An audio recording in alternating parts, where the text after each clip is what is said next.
Praise the lord. యేసు నామమే జయము. మన రక్షకుడు మన విమోచకుడైన యేసుక్రీస్తు పరిశుద్ధమైన నామంలో అందరికీ వందనాలు. చిన్న ప్రార్థన ద్వారా రాత్రికాల వాక్యభాగం ధ్యానించుకుందాము. పరిశుద్ధుడ మహాగణుడైన దేవ యేసయ్య, సర్వాధికారినైన మీకు వేలాది వందనములు, స్థుతం చెల్లించుకుంటున్నాను. దేవ రాత్రికాల సమయంలో ప్రభు వాక్యభాగం ధ్యానిస్తుండగా వాక్యభాగం అర్థమకు సహాయం చేసి మీ కృపలో బలపరిచి మీకు మాదిరిగా మమ్మల్ని నడిపించమని చిన్న ప్రార్థన యేసు నామములో అడిగి వేడుకుంటున్నాను తండ్రి. ఆమేన్. ప్రకటన గ్రంథం 13వ అధ్యాయం 8వ వచనం. భూనివాసులందరూ అనగా జగతుత్పత్తి మొదలుకొని వధింపబడి ఉన్న గొర్రెపిల్ల యొక్క జీవ గ్రంథమందు ఎవరి పేరు రాయబడలేదో వారు ఆ మృగమునకు నమస్కారం చేయుదురు. ఆమె దేవుడి వాక్యభాగం దీవించును గాక. ప్రభునందు ప్రియులారా, ఇక్కడ వాక్యభాగాన్ని గమనించినట్లయితే భూనివాసులందరూ అనగా జగతుత్పత్తి మొదలుకొని వధింపబడి ఉన్న గొర్రెపిల్ల యొక్క జీవ గ్రంథమందు ఎవరి పేరు రాయబడలేదో వారు ఆ మృగమునకు నమస్కారం చేయుదురు.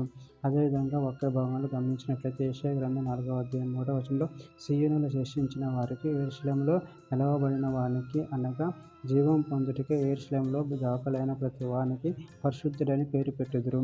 లూకాసు వార్త 10వ అధ్యాయం 20వ వచనం. ఆయనను దయ్యములు మీకు లోబడుచున్నవని సంతోషింపక మీ పేర్లు పరలోకమందు రాయబడి ఉన్నవని సంతోషించుడని వారితో చెప్పిన. పేతురు రాసిన మొదటి పత్రిక 1వ అధ్యాయం 19-20 వచనంలో అమూల్యమైన రక్తం చేత అనగా నిర్దోషము నిష్కళంకమునకు గొర్రెపిల్ల వంటి క్రీస్తు రక్తం చేత విమోచింపబడితరని మీరు ఎరుగుదు కదా.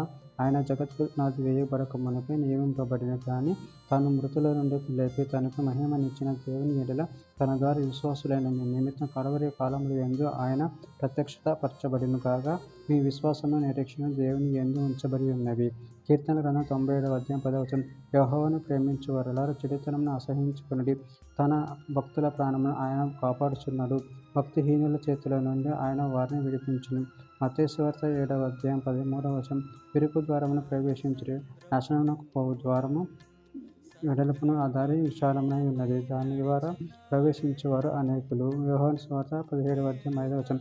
తండ్రి, లోకము పుట్టకమునుపు నీ యొద్ద నాకు ఏ మహిమ ఉండెనో ఆ మహిమతో నన్ను ఇప్పుడు నీ యొద్ద మహిమపరచుము. చివరిగా ఒక మాట. యోహాను సువార్త 14వ అధ్యాయం 6వ వచనం.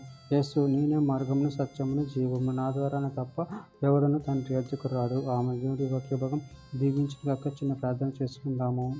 పరిశుద్ధుడ, ప్రేమగల దేవ యేసయ్య, నన్ను మీరు ఇచ్చిన వాక్యభాగాన్ని బట్టి ప్రభువా మీకు వేలాది వందనములు తెలియజేస్తున్నా తండ్రి. నాయన మా పేరు మీ జీవ గ్రంథంలో లిఖించారు ప్రభావ. దాన్ని బట్టి ప్రభావ మీ కృతజ్ఞతలు చెల్లించుకుంటున్నా తండ్రి. నాయన మమ్మల్ని ప్రేమ కృప కాచి కాపాడి మీ మహిమార్థం మమ్మల్ని వాడుకోమని చిన్న ప్రార్థన చేసిన మమ్మల్ని అడిగి వేడుకుంటున్నాను తండ్రి. ఆమేన్.